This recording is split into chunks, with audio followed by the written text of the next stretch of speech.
जय श्रीराम, जय जय श्रीराम। एखादा व्यक्ती हिंदू धर्मामध्ये त्याचं जर निधन झालं तर राम नामाचा जप करतात आणि अंत्यविधीसाठी त्याला स्मशानात घेऊन जाताना राम नाम सत्य है असं बोलतात। 26 हिंदू मेलेत।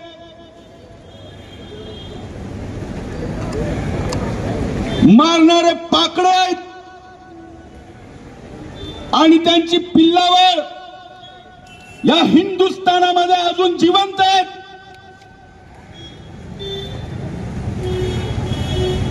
देशाने जर मॅच जिंकली किंवा हरली तर फटाके वाजवणारे त्यांची औलाद अजूनही या मुंबापुरीत आहेत।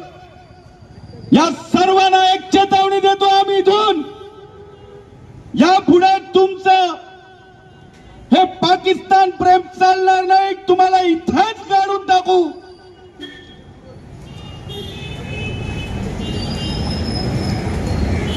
आमच्या हिंदू बांधवांना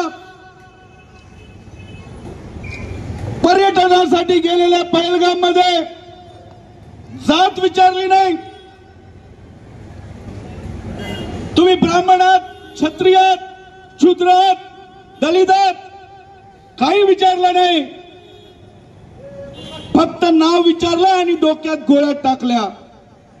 बंधू आणि भगिनीनो, इथून जाणाऱ्या सर्व मुंबईकरांना एक विनंती आहे, थोडा वेळ थांबा।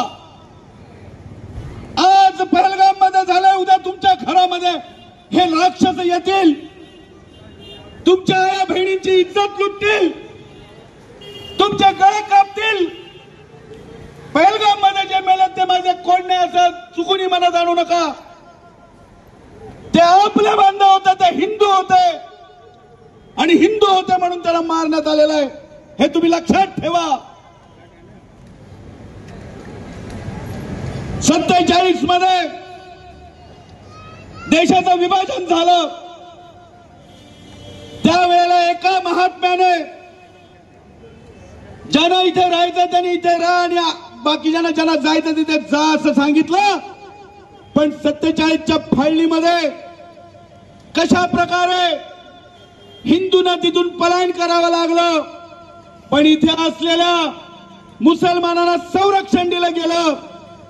आणि ज्या वेळेला पाकिस्तानातून, कराचीतून ज्या ट्रेन आल्या, त्या मृत मेलेल्या लोकांनी खचून भरून आलेल्या होत्या।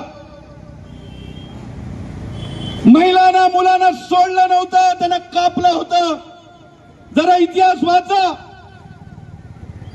आपल्याला काय पहलगाम मध्ये झालेलं, आपल्याला काय त्याचा हा विचार सोडा। हे आतंकी तुमच्या दरवाजापर्यंत येऊन पोहोचलेले आहेत। आता जागेवर संघटित व्हा। भाषा प्रांताचा वाद कशासाठी करता? हा एक संघ आपला भारत आहे, सर्व भाषा प्रिय असल्या पाहिजे, त्यांचा आदर केला पाहिजे। जर आपण एकत्रित राहिलो नाही तर हे अशाच मुर्दाळ लोक आपल्या लोकांचे मुर्दे पाडतील। ही हिरवी पिळावर मी मुंबईतील नागरिक बंधू आणि भगिनींना सांगतो, जो पाकिस्तान जिंदाबाद बोलतो, जो मुसलमान पाकिस्तान जिंदाबाद बोलतो, पाकिस्तानचे झेंडे नाचवतो, त्याला पण तुमच्या घरामध्ये ज्या वेळेला काम करायला येईल त्यावेळेला त्याचं नाव विचारा, बहिष्कृत करा। त्यांच्याकडून कोणतेही काम करून घेऊ नका, कोणतेही खरेदी करू नका, नाहीतर तुमच्याकडून पैसे कमावून हे आतंक्यांना पैसे देतात आणि मग हे आतंकी आपल्या निरपराध लोकांना मारण्याचं पाप करतात। बहिष्कार करा। त्यांना हे भिकारी होते, त्यांना अजून भिकारी करा। या देशाचे लचके तोडण्यासाठी सुनियोजित पद्धतीने ही लोक काम करीत आहेत। ह्या लोकांना ओळखा आणि आपल्या विरोधात कोण आहे, या देशाला वाचवणारा कोण आहे हे जरा आपली सद्विवेक बुद्धी जागृत करून तुम्ही बघा. बंधू आणि भगिनींनो, इथे 2-3 पोस्टर आहेत. ते पोस्टर बघा. विरोधी पक्ष नेते राहुल गांधी जाती गणना करायला बघतायत, जाती जातीमध्ये भांडण लावायला बघतायत आणि जाती गणना झालीच पाहिजे असा आग्रह केंद्रामध्ये करतायत. पण राहुल गांधी, आप जाते हो विदेश में और हमारे लोकतंत्र का मजाक उड़ाते हो, झूठ फैलाते हो और यहां पे जाति पाति की गणना करनी चाहिए ऐसे कहते हो. राहुल गांधी, मैं पूछना चाहता हूं, आपके पार्टी ने उसका निषेध नहीं किया, आपने उसका निषेध का ट्वीट नहीं किया, लेकिन जाति गणना आपको चाहिए.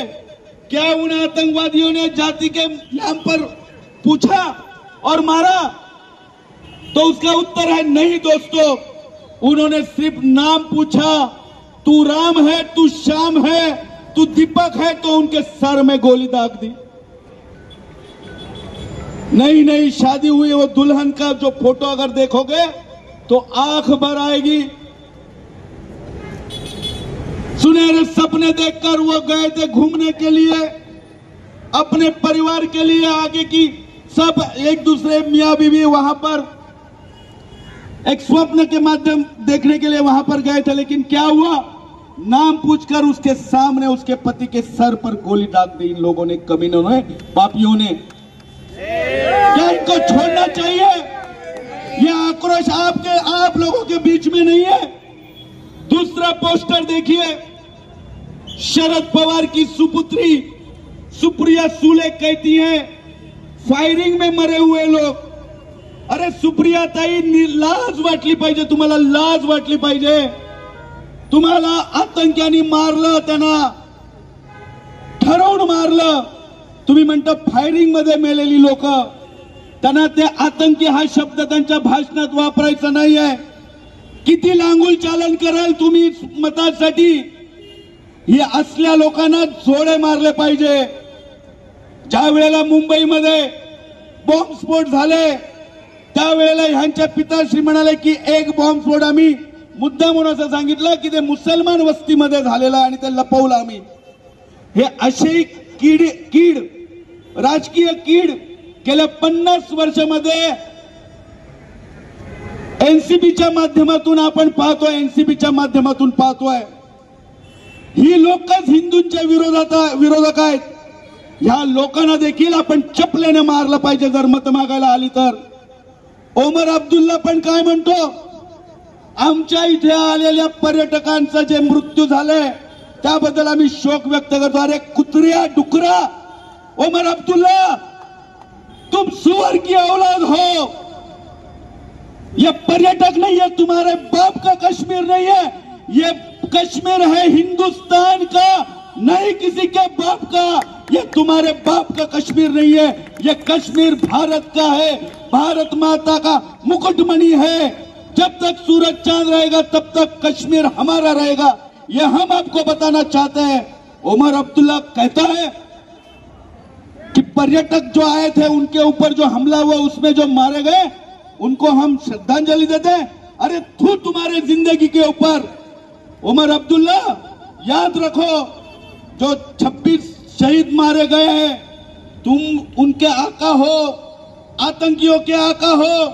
चुन चुन कर मारेंगे, ढूंढ ढूंढ कर मारेंगे और कश्मीर की एक इंच भी भारत से हम अलग नहीं करेंगे. क्योंकि दिल्ली में तुम्हारा बाप बैठे हैं, दोनों बाप बैठे हैं. एक का नाम है नरेंद्र मोदी और दूसरे का नाम है अमित शाह. यहां पर आने जाने वाले लोग ये जरा रोको. ये मुंबई जितनी शांत आपको लग रही है उतनी नहीं है.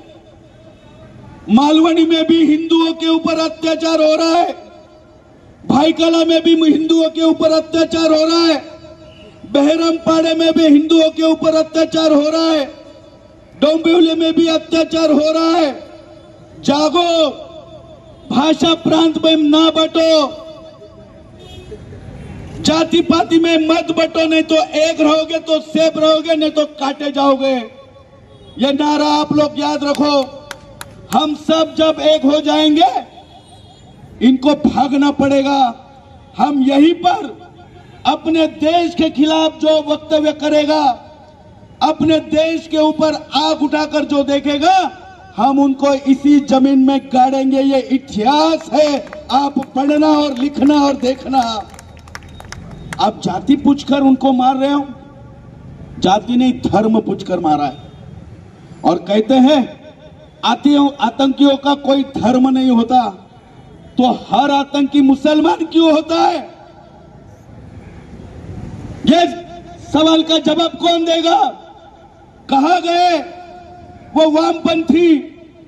जब हिंदू मरता है तो इनके कान सूंघ जाते हैं, नाक सूंघ जाता है, मुंह सूंघ जाता है। और जब कोई अलग धर्म का मर जाता है तो ये सब रोड पर आते हैं, आंदोलन करते हैं। कहां गए ये वामपंथी? ये सोची समझी साजिश ये लोग सब करते हैं। बांग्लादेश में क्या चल रहा है, मणिपुर में क्या चल रहा है? मैं पूछना चाहता हूं कांग्रेस को, आपकी वजह से हमारे देश के सीमाई राज्यों में जिस तरीके से आप लोगों ने राज्य किया था, वहां पे कुछ भी सुख सुविधा नहीं पहुंचाई थी, उनका हक नहीं दिया था, इसलिए उनमें वो आक्रोश था। और वहां पे अलगाववाद, आतंकवाद ज्यादा पनपने लगा। और आज जब बांग्लादेश में, मुर्शिदाबाद में हिंदुओं को उनके घरों में जाकर घुसकर मारते हैं, उनको घरों से भगा देते हैं, उनका घर जला देते हैं, ये कौन सा भाईचारा है? क्या हिंदुओं ने ठेका लेके रखा है भाईचारे का? भाईचारा है तो आओ, आप हमारे मंदिर में आरती करो, हम मस्जिद में नमाज पढ़ते हैं, ये भाईचारा होगा। आप कहते हो हमें मूर्ति पूजा मान्य नहीं, आप हमारा प्रसाद नहीं खाओगे, आप तुम्हारे ईद में खूर छिनमा हमको खिलाने के लिए लाओगे, हम खाएंगे, तुम नहीं खाओगे, तो ये तो भाईचारा नहीं होगा। भाई और बहनों, अभी आंख खोलिए। सेक्युलरिज्म ये बहुत मीठा शब्द है, उसके आपने डिक्शनरी से निकालिए। कोई सेक्युलर कंट्री नहीं है ये।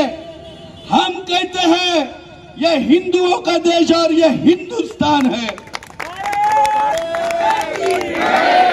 और सेक्युलरिज्म इसलिए चल रहा है क्योंकि यहां की आबादी ज्यादा करके हिंदू आबादी है, और जहां जहां पर हिंदू आबादी कम हुई है, उनको अपना शहर, अपना घर, अपना गांव छोड़कर भागकर जाना पड़ा। भाई और बहनों, आप अभी आंखें खोलिए। ये नीच लोग या अन्य पार्टियां भारत के टुकड़े कैसे हो देखने की कोशिश कर रहे हैं। हमारे बीच में सिद्धिविनायक मंदिर के ट्रस्टी और खजांची श्री आचार्य पवन